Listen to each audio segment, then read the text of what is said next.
안녕하세요. 오늘 저희가 좀 깊게 파볼 자료는요. 이게 참 흥미로운 질문을 던집니다. 만약에 스트레스를 받은 어미 쥐한테 장건강 보충제를 줬더니 아들 쥐들의 불안이나 신진대사는 좋아졌는데 딸 쥐들한텐 별 영향이 없었다면 이건 뭘 의미할까요? 이게 Translational Psychiatry라는 저널에 실린 최신 연구인데요. 바로 이 부분을 좀 자세히 들여다보려고 합니다. 어미의 장 건강 상태가 어떻게, 그리고 왜 특정 성별의 새끼에게만 이런 영향을 미치는지 알아보는 게 오늘 저희의 목표입니다. 연구 시작은 그거였죠. 스트레스에 좀 취약한, 그러니까 약간 복종적인 성향의 어미 쥐들이 겪는 문제들. 이 쥐들이 보니까 장내 미생물 상태가 썩 좋지 않았고 특히 프로피온산이라고 하는 중요한 단쇄지방산 수치가 낮았다는 거예요. 네, 그 단쇄 지방산이라는 게 장내 미생물이 식이섬유 같은 걸 분해해서 만드는 건데요. 네네. 이게 부족했다는 거죠. 그리고 새는 장 증상이라고 하죠. 장벽이 좀 약해져 있고 또 모성 행동도 약간 부족했다고 하고요. 맞습니다. 여기서 그 새는 장, 그러니까 장 투과성이 증가했다는 게 상당히 중요합니다. 장벽이 제 기능을 못하면 원치 않는 물질들이 혈류로 막 들어갈 수 있거든요. 아, 그렇죠. 이게 몸 전체적으로 염증 반응을 일으킬 수도 있고 심하면 뇌 기능이나 신진대사에도 영향을 줄 수 있다는 거예요. 이게 어미쥐의 모성행동 부족과도 연결될 수 있는 부분이고요. 방금 말씀하신 프로피온산 같은 단쇄 지방산이 이런 장벽을 좀 튼튼하게 하고 염증을 조절하는데 중요한 역할을 하거든요. 아하. 이게 부족하면 당연히 문제가 생길 수 있겠죠. 그래서 연구진이 이걸 보고 이 어미 쥐들한테 출산 직후부터 젖될 때까지 한 3주 정도 되는 기간 동안이죠.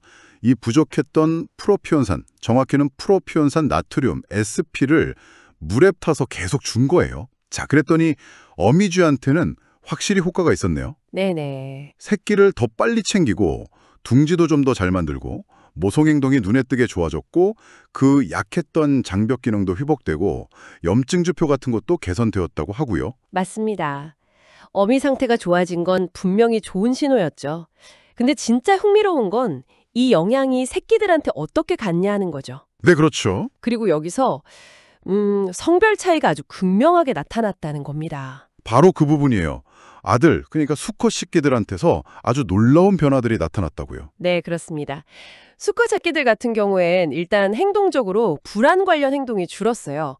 예를 들면 좀 낯선 환경에 놓였을 때 좀 더 대담하게 탐색하는 모습을 보이고요. 아, 구슬 같은 걸 계속 파묻는 반복적인 행동 이런 것도 줄었고 사회성이나 새로운 물건에 대한 단기 기억력 같은 것도 좀 더 좋아졌고요. 신체적으로도 변화가 꽤 컸는데 수컷 새끼들은 체중 증가가 좀 억제되는 경향을 보였고 특히 그 복부 지방 있죠. 네, 복부 지방. 그 양이 줄고 지방세포 크기 자체도 작아졌어요. 그리고 그 지방 조직에서 지방 대사를 좀 더 건강하게 만드는 데 관련된 유전자 활동이 증가했고요.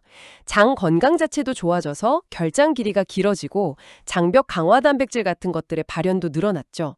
아, 그리고 장내 미생물 환경도 보니까 특히 그 유익균으로 알려진 단쇄지방산 만드는 균들이 더 많아졌더라고요. 잠깐만요. 근데 그러니까 암컷 새끼들은 이런 좋은 효과를 거의 못 봤다는 건가요? 행동이나 신진대사 쪽에서요. 이게 직관적으로는 좀 왜 그런 거죠? 왜 이렇게 성별 차이가 나는 걸까요? 아, 그거 정말 중요한 질문인데요. 연구진도 그 부분을 명확히 밝히진 못했지만 몇 가지 추정을 합니다. 예를 들어서 수컷이랑 암컷 설치류가 지방을 저장하는 방식이나 부위가 좀 다르거든요. 해부학적으로나 기능적으로요. 아, 그렇군요. 수컷은 주로 복부 특정 부위, 부고환 주변 백색 지방 조직, 이회트 이런 데 지방을 많이 쌓는데 어쩌면 이 보충제의 효과가 이 부위에 더 집중적으로 나타났을 수 있다는 거죠. 이 결과는 결국 어미의 장 건강 상태가 아마도 프로피온산 같은 장내 대사 물질이나 혹은 개선된 모성 행동을 통해서 새끼의 뇌 발달이나 신진대사에 영향을 준다는 이른바 장뇌축 연결을 다시 한번 보여주는 거고요. 그리고 그 영향력이 성별에 따라 이렇게 다를 수 있다는 점이 정말 주목할 만한 부분입니다. 그럼 정리를 좀 해보면 스트레스를 받던 어미 쥐에게 프로피온산 나트륨을 줬더니 어미의 장 건강과 모성 행동이 좋아졌고 이 좋은 영향이 특히 아들 쥐들에게 전달돼서 불안은 줄고 신진대사는 개선되는 그런 장기적인 이점으로 나타났다. 이거군요. 네, 정확합니다.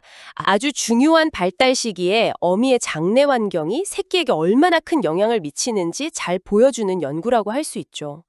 프로피온산 보충 같은 장 건강 개선 전략의 가능성을 보여주긴 하지만 말씀하신 것처럼 왜 성별에 따라 효과가 이렇게 다른지 또 이게 사람에게도 똑같이 적용될 수 있을지는 아직 더 많은 연구가 필요해 보입니다. 네, 그렇군요. 이 연구 결과를 바탕으로 마지막으로 여러분께 한번 생각해 볼 질문을 던져봅니다. 어미의 장 건강, 또 스트레스 수준, 그리고 자녀의 발달 사이에 이렇게 복잡한 관계가 있고 특히 성별에 따라 뚜렷한 차이까지 보인다는 것을 우리가 봤는데요.